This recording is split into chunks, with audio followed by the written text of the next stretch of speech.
أيها المسلمون، وقد مرت أكثر من 6 أشهر على ثورة أهل الحكمة والإيمان اليمن بصدور عارية وأيد بريئة وشباب وشيب وأطفال ونساء في مطالبات سلمية رغم وفرة السلاح عندهم.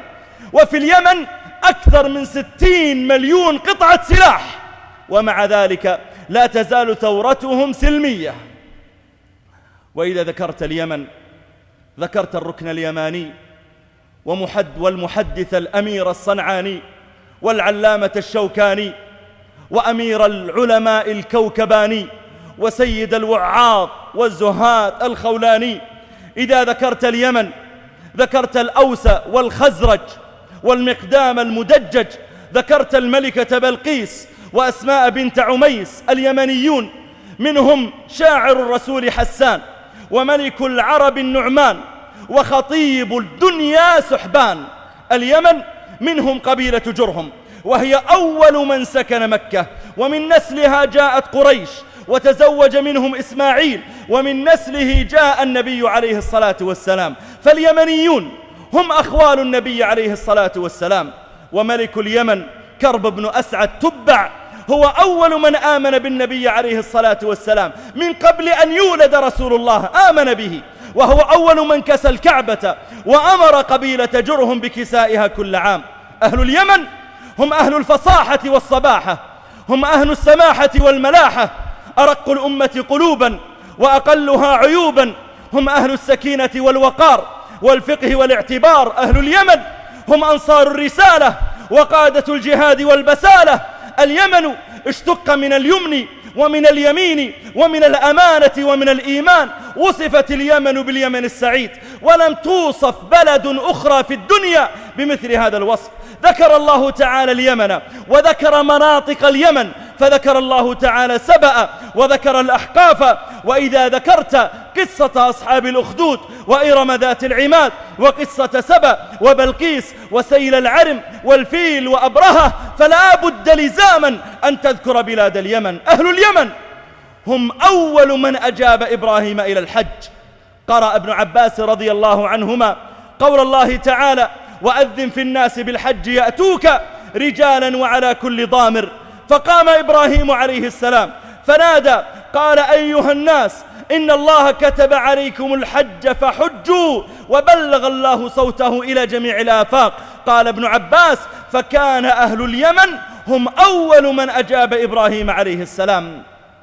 ولما نزل قول الله تعالى: يا أيها الذين آمنوا من يرتد منكم عن دينه فسوف يأتي الله بقوم يحبهم ويحبونه أذلة على المؤمنين أعزة على الكافرين يجاهدون في سبيل الله ولا يخافون لومة لائم. لما نزلت أومأ النبي صلى الله عليه وسلم إلى أبي موسى الأشعري اليمني، أومأ إليه، أشار إليه، ثم قال: هم قوم هذا. أخرجه الحاكم وصححه الألباني. قال الإمام الشوكاني عند هذا الحديث: إذا عرفت أن هذه الآية نازلة في أهل اليمن بهذه الأحاديث فاعلم أنها اشتملت على مناقب لأهل اليمن. ولما نزل قول الله تعالى: إذا جاء نصر الله والفتح ورأيت الناس يدخلون في دين الله أفواجا، قال عليه الصلاة والسلام: أتاكم أهل اليمن هم أرق قلوبا، الإيمان يمان والفقهة يمانية والحكمة يمانية. أخرجه أحمد وصححه الألباني. أهل اليمن هم أول الناس شربا من حوض رسول الله عليه الصلاة والسلام يوم القيامة. قال عليه الصلاة والسلام فيما رواه مسلم في صحيحه: قال: إني لبعقر حوضي، يعني بمكان من حوضي، وهو المكان الذي يصطف فيه من يريد أن يشرب من الماء. قال: إني لبعقر حوضي أذود الناس، يعني أبعد الناس لأهل اليمن، أضرب بعصاي حتى يرفض يعني حتى يسيل عليهم ليشرب أولا أهل اليمن. قال النووي: هذه كرامة لأهل اليمن في تقديمهم في الشرب منه مجازاة لهم بحسن صنيعهم وتقدمهم في الإسلام. والأنصار الأوس والخزرج من أهل اليمن، قال: فيدفع غيرهم حتى يشربوا كما دفعوا في الدنيا عن النبي عليه الصلاة والسلام أعداءه والمكروهات. هي كرامة لأهل اليمن الذين يعانون اليوم الخلاف والانقسام، الذي نخشى معه والله أن تثور معه حرب أهلية مع وجود السلاح الكثير، أن تثور حرب أهلية تهلك الحرث والنسل. أنا هنا لا أميل إلى رئيس ولا مرؤوس، ولا أميل إلى حزب دون حزب، لكني أدعو إلى سرعة حل المشكلة قبل أن يستفحل الأمر. قلبي على اليمن السعيد ممزق، أرنو إليه ومهجتي تتحرق. من أجج الأحقاد بين رجاله فغدت به عين الخراب تحدق. من أشعل النيران أوقد جمرها، من زادها حطبا فباتت تحرق. أعداؤه يتربصون بأمنه وبه تكيد به ويد تكيد به ونحن نصفق. يا فتية اليمن السعيد تيقظوا، فالموت في جسم الضغائن يورق. عودوا إلى عهد النبي محمد وتمسكوا بالحبل لا تتفرقوا.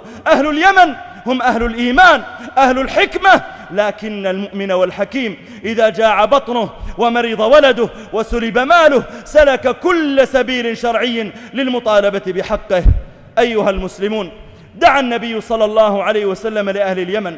عن زيد بن ثابت أن النبي صلى الله عليه وسلم نظر إلى قبل اليمن ثم قال: اللهم أقبل بقلوبهم وبارك لنا في صاعنا ومدنا. أخرجه الترمذي وصححه الألباني. وقال عليه الصلاة والسلام فيما رواه البخاري: اللهم بارك لنا في شامنا، اللهم بارك لنا في يمننا. أهل اليمن هم أهل النصرة وأهل الجهاد. قال عليه الصلاة والسلام: إن الله استقبل بي الشام وولى ظهري إلى اليمن، وقال: يا محمد إني جعلت لك ما تجاهك غنيمة ورزقا وما خلف ظهرك مددا. مددا يعني عونا ونصرة على الجهاد والغنائم. أخرجه الطبراني وصححه الألباني. وأهل اليمن هم خيار أهل الأرض. قال عليه الصلاة والسلام كما روى جبير بن مطعم رضي الله عنه قال: كنا مع رسول الله صلى الله عليه وسلم بطريق بين مكة والمدينة، فقال عليه الصلاة والسلام: يوشك أن يطلع عليكم أهل اليمن كأنهم السحاب، هم خيار من في الأرض. فقال رجل من الأنصار: ولا نحن يا رسول الله، فسكت. قال: ولا نحن يا رسول الله، فسكت. قال: ولا نحن يا رسول الله. فقال عليه الصلاة والسلام كلمة ضعيفة أخفى بها صوته، قال: إلا أنتم. أخرجه أحمد وصححه الألباني. أهل اليمن هم أهل العبادة، هم أهل الاجتهاد. قال عليه الصلاة والسلام: إنه سيأتي قوم تحقرون أعمالكم إلى أعمالهم. قيل: يا رسول الله أقريش؟ قال: لا، ولكن أهل اليمن. أخرجه ابن أبي عاصم وهو حديث صحيح. وتنفيس كربات المسلمين هو من قبل أهل اليمن. قال عليه الصلاة والسلام: ألا إن الإيمان يمان والحكمة يمانية وأجد نفس ربكم من قبل اليمن. أخرجه أحمد وهو صحيح.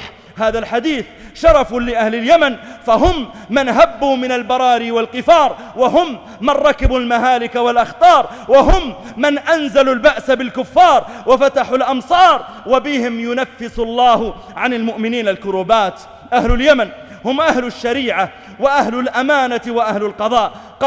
قال عليه الصلاة والسلام: الملك في قريش، والقضاء في الأنصار، والأذان في الحبشة، والشرعة في اليمن، والأمانة في الأزد. أخرجه أحمد وصححه الألباني. وأهل اليمن هم أشبه الناس برسول الله صلى الله عليه وسلم وأصحابه إذا قدموا إلى الحج. عن إسحاق بن سعيد عن أبيه قال: صدرت مع ابن عمر يوم الصدر، فمرت بنا رفقة يمانية ورحالهم الأدم يعني الجلد، وخطم إبلهم الجرر. فقال عبد الله بن عمر: من أحب أن ينظر إلى أشبه رفقة برسول الله صلى الله عليه وسلم وأصحابه إذ قدموا في حجة الوداع، فلينظر إلى هذه الرفقة. أخرجه أحمد وصححه الألباني. يا أيها اليمن السعيد تحية يشدو بها التاريخ من ماضي الزمن، يا أرض بلقيس الكفاح وتبع، يا ربع حمير، يا قبائل ذي يزن، يا سادة الأيام، يا من حطموا إيوان كسرى يوم أقبل في السفن، يوم يمن لأن اليمن والإيمان في تلك الوجوه فنورها يجلو الحزن. رفعوا معاذا واستجابوا كلهم وأتوا ببيعتهم وغالوا في الثمن، حتى النجوم لكم سهيل وحده لو خيروه ما اشتهى إلا اليمن، والكعبة الغراء سمي ركنها الركن اليماني في الأحاديث والسنن، والسيف سمي باسمكم من حسمه، الله كم قطع السلاسل والمحن. أيها المسلمون، لا أريد أن أخوض في فصل الخصومة بين المتخاصمين. اليمن قضيتهم فيها اشتباه واضطراب متشابه كثير، وليس لي أن أفصل الخصومة بين أهل بلد وصفهم النبي صلى الله عليه وسلم بالحكمة، فكيف يأتي أحد من خارج بلدهم ليكون أحكم منهم؟ اليمن فيهم من الحكمة وفيهم من العلماء والقضاة والفضلاء والعقلاء ما يستطيعون أن يفصلوا الخصومة بينهم، لكني أدعو إلى تحقيق الظلم، إلى تحقيق العدل ورفع الظلم. إن الله يأمر بالعدل والإحسان، إلى تحقيق التنمية، محاربة التخلف. أدعو إلى حقن الدماء. خلال الأيام الماضيات قتلت أعداد من الناس بصدور عارية. أدعو إلى حقن الدماء، والله تعالى قد حرم أن يقتل أي أحد بغير حق، حتى لو كان نعجة أو حيوانا أو كافرا، فكيف بمسلم موحد؟ والنبي عليه الصلاة والسلام يقول: لزوال الدنيا أهون عند الله من قتل امرئ مسلم بغير حق. ويقول الله تعالى: ومن يقتل مؤمنا متعمدا فجزاؤه جهنم خالدا فيها وغضب الله عليه ولعنه وأعد له عذابا عظيما. فليحذر رجال الأمن من أن يلوثوا أيديهم بدماء الأبرياء. ولا يزال المرء في فسحة من دينه ما لم يصب دما حراما، كما روى البخاري عن النبي عليه الصلاة والسلام. وعلى أهل العلم والمصلحين والدعاة في اليمن أن يقوموا بواجباتهم الشرعية والعملية في محاولة الإصلاح.